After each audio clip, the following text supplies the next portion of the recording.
68 کے قریب ہے، 68 کے قریب ہے۔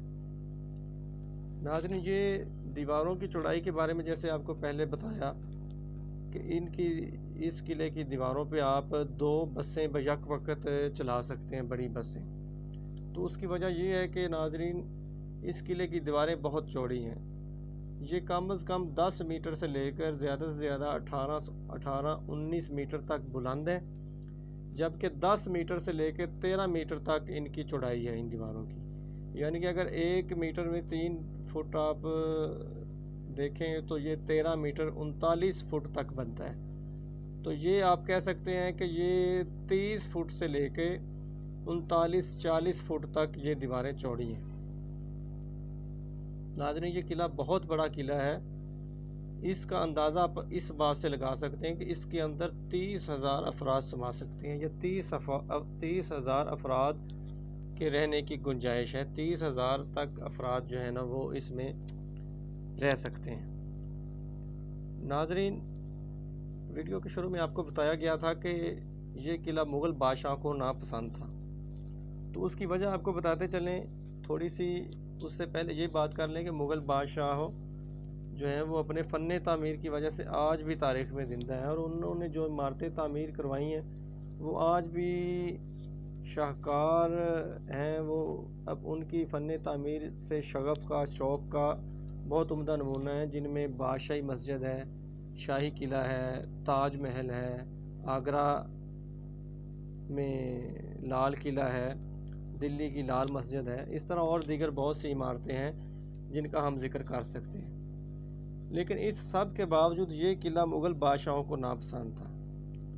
اس کی وجہ ناظرین یہ ہے کہ یہ جب شیر شاہ سوری نے یہاں پہ مغل بادشاہوں کی سلطنت پر اس طرف حملہ کیا جہاں پہ یہ جہلم والا علاقہ واقع ہے، تو اس نے شیر شاہ سوری نے مغل بادشاہ ہمایوں کو شکست دینے کے بعد اپنے وزیر یا یہاں کے راجہ جو ٹوڈر میل اس کا نام تھا، اس کو حکم دیا کہ یہاں پہ یہ قلعہ تعمیر کیا جائے، اور اس کا بنیادی مقصد یہی تھا کہ یہاں سے مغل سلطنت یا مغل بادشاہوں کی پیش قدمی کو روکا جا سکے۔ تو ناظرین جب تک شیر شاہ سوری حکمران رہا تب تک تو ظاہری بات ہے یہ قلعہ اسی کے قبضے میں رہا۔ تو شیر شاہ سوری کے بعد جلد ہی جب مغل بادشاہ دوبارہ اس علاقے میں حکومت سنبھالنے کے قابل ہوئے، تو اس وقت سے لے کے یہ تقریباً 1707 تک مغل بادشاہوں کے قبضے میں یہ قلعہ رہا، لیکن مغل بادشاہوں نے کبھی بھی اس طرف خاص توجہ نہیں دی اس قلعے کی طرف۔ 2 یا 3 مغل بادشاہوں نے یہاں کا دورہ کیا، اور وہ بھی زیادہ سے زیادہ 1 یا 2 رات یہاں پہ رہے۔ ناظرین مغل بادشاہوں کے جب دور سلطنت ختم ہوا تو 1825 میں یہ قلعہ سکھ سلطنت کے سپہ سالار گرمکھ سنگھ کے قبضے میں آیا۔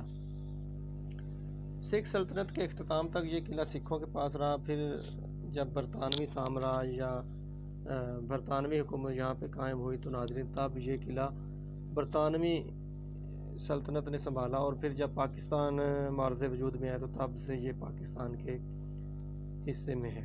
ناظرین یہ قلعہ یونیسکو کی ورلڈ ہیریٹیج سائٹ بھی ہے، یعنی کہ یونیسکو نے 1997 میں اس قلعے کو عالمی ورثے کا درجہ دیا ہے، اور یہ یونیسکو کی ورلڈ ہیریٹیج سائٹ میں شمار کیا جاتا ہے۔ اب ناظرین بات کر لیتے ہیں کہ یہ قلعہ کہاں پہ واقع ہے اور اس تک کیسے پہنچا جا سکتا ہے۔ تو ناظرین یہ قلعہ صوبہ پنجاب کے ضلع جہلم کے چھوٹے سے شہر دینا کے قریب موجود ہے۔ اگر آپ اسلام آباد سے اس قلعہ کو دیکھنے کے لیے آنا چاہتے ہیں تو اسلام آباد سے جی ٹی روڈ کے ذریعے آپ کو 110 کلومیٹر کا فاصلہ طے کرنا پڑے گا، اور آپ گوجر خاں اور صحاوہ سے گزرتے ہوئے دینا کے شہر میں داخل ہوں گے، جہاں سے آپ دائیں طرف مڑیں گے تو تقریباً 5 سے 6 کلومیٹر بعد آگے آپ قلعے تک پہنچ جائیں گے۔ اسی طرح ناظرین اگر آپ لاہور سے اس قلعہ کو دیکھنے کے لیے جانا چاہتے ہیں تو لاہور سے جی ٹی روڈ کے ذریعے اس قلعے کا سفر 218 کلومیٹر ہے، اور جی ٹی روڈ پر سفر کرتے ہوئے آپ گجرانوالہ، وزیر آباد گجرات اور جہلم سے گزرتے ہوئے تھوڑا سا آگے جائیں گے تو اس قلعے تک آپ پہنچ جائیں گے۔ یہ تقریباً 220 کلومیٹر کا سفر ہے۔ ناظرین آپ اس قلعے کو پورا سال کے کسی حصے میں بھی وزٹ کر سکتے ہیں، چونکہ یہ قلعہ جہلم میں واقع ہے تو جہلم کے ساتھ تھوڑا سا پہاڑی علاقہ بھی ہے، تو اس وجہ سے یہاں کا موسم زیادہ شدت والا نہیں ہوتا، یعنی کہ نہ تو زیادہ شدید ٹھنڈ ہوتی ہے اور نہ ہی زیادہ شدید گرمی۔ تاہم مئی، جون اور جولائی یہ جو 2-3 مہینے یہاں اس وقت ان 3 مہینوں میں درجہ حرارت 40 درجہ حرارت تک پہنچ جاتا ہے، 40 سینٹی گریڈ تک پہنچ جاتا ہے۔ اس کے علاوہ ناظرین آپ پورا سال یہاں پہ وزٹ کر سکتے ہیں۔ تو ناظرین یہ قلعہ دیکھنے کے لائق ہے، اور یہ شاید پاکستان میں ایسا واحد قلعہ ہے جو تقریباً آدھے سے زیادہ حصہ جس کا اپنی اصل حالت میں موجود ہے۔ تو یہ تھی ناظرین آج کی ویڈیو، امید ہے آپ کو پسند آئی ہوگی۔ اگر ویڈیو آپ کو پسند آئی ہے تو اس کو لائک بھی کر دیجیے گا، شیئر بھی کر دیجیے گا اور کمنٹ بھی کر دیجیے گا۔ اپنے میزبان محمد عرفان کو اجازت دیجیے، اللہ حافظ۔